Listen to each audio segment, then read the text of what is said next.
வணக்கம். மகிழ்ச்சியோட ஒரு புது எனர்ஜியோட உங்கள் முன்னாடி நிற்கிறேன்.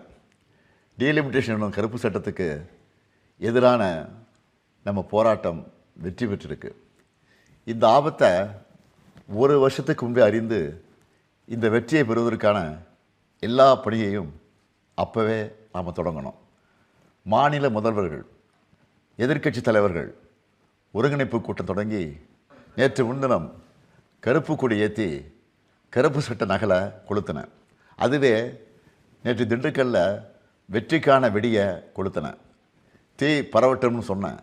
அது பார்லிமெண்ட் வரை பற்றிக்கிச்சு. 50-60களை பார்த்த பழைய திமுகவை பார்க்க வேண்டிய வரும்னு எச்சரித்தேன். அப்படின்னா என்ன என்று கேட்ட சில அரைவேக்காடுகளுக்கு இதாண்டா திமுக பாருங்க என்று நேற்று ஸ்ட்ராங்காக காட்டியிருக்கிறோம்.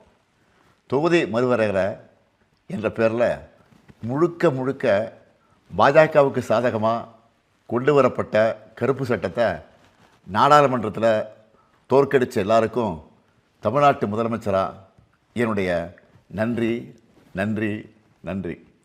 முக்கியமாக இதில் முழுக்க என் கூட நின்ன தமிழ்நாட்டு மக்களுக்கு தான் முதல்ல என்னுடைய நெஞ்சாத நன்றியை சொல்லணும்.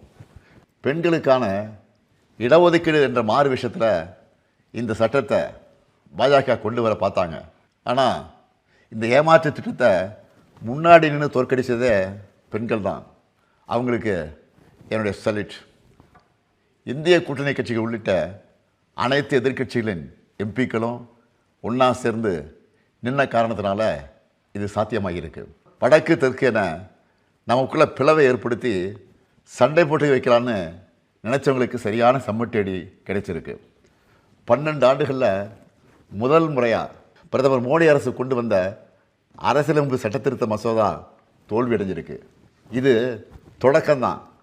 பாஜக இனி நாடு முழுக்க பெறப்போகிற தோல்விக்கான தொடக்கம் இது. எதிர்க்கட்சிகளின் ஒற்றுமைகளுக்கான தொடக்கம் இது.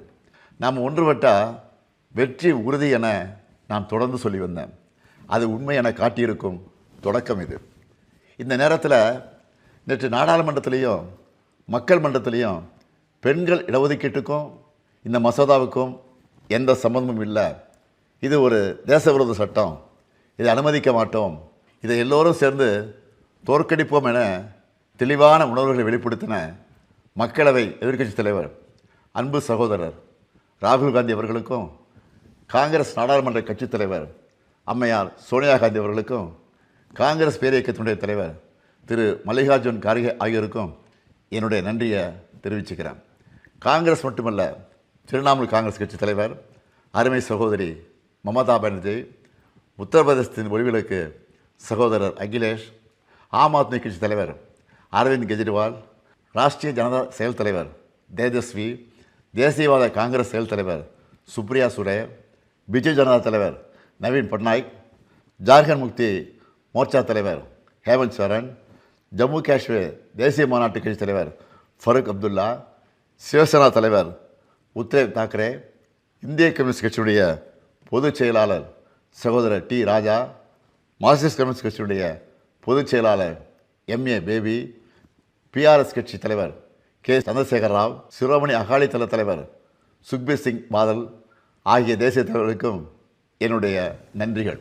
அதுவும் தொடக்கத்திலிருந்த இந்த முயற்சியில் என்னுடைய கரங்களை வலுப்படுத்தின நம்முடைய திராவிட உடன்பிறப்புகளான தோழர் பினராயி விஜயன், சகோதரர் ரேவந்த் ரெட்டி, மரியாதைக்குரிய சித்தராமையா, நண்பர் டி.கே. சிவகுமார் ஆகியோருக்கும், தமிழ்நாட்டில் இருக்க நம்முடைய கொள்கை தோழமைகளான மதச்சார்பற்ற முற்போக்கு கூட்டணி கட்சி தலைவர் அனைவருக்கும் என்னுடைய நன்றிகள். இப்போ நாம் பெற்றிருப்பது பாதி வெற்றி தான்.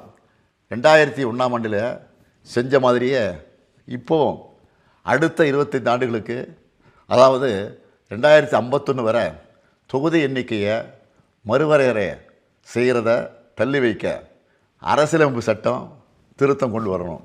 அது மட்டுமல்ல, பெண்களோட இடஒதுக்கீட்டுக்காக 2023ஆம் ஆண்டே நாம் ஆதரித்து நிறைவேற்றின சட்டத்தை எந்த நிபந்தனையும் இல்லாமல் பாஜக அரசு உடனடியாக இப்போ இருக்கிற உறுப்பினர்கள் எண்ணிக்கைக்கே அமல்படுத்துகிறோம்.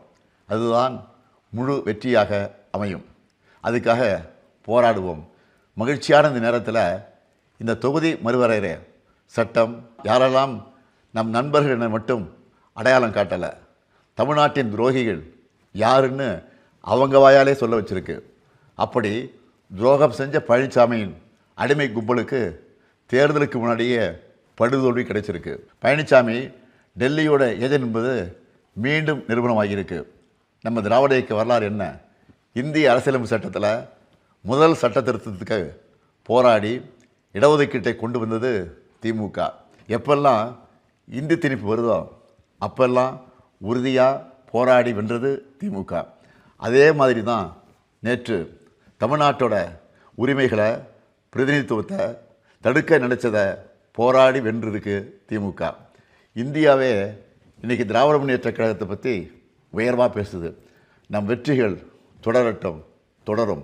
தமிழ்நாட்டு மக்களை சொந்த நாட்டிலேயே அகதிகளாக்க பார்த்த பாஜகவுக்கும் அவர்களுடைய ஏவல் அடிமைகளான அதிமுகவுக்கும் 2026 சட்டமன்ற தேர்தலில் மறக்கவே முடியாத மாபெரும் தோல்வியை கொடுப்போம்.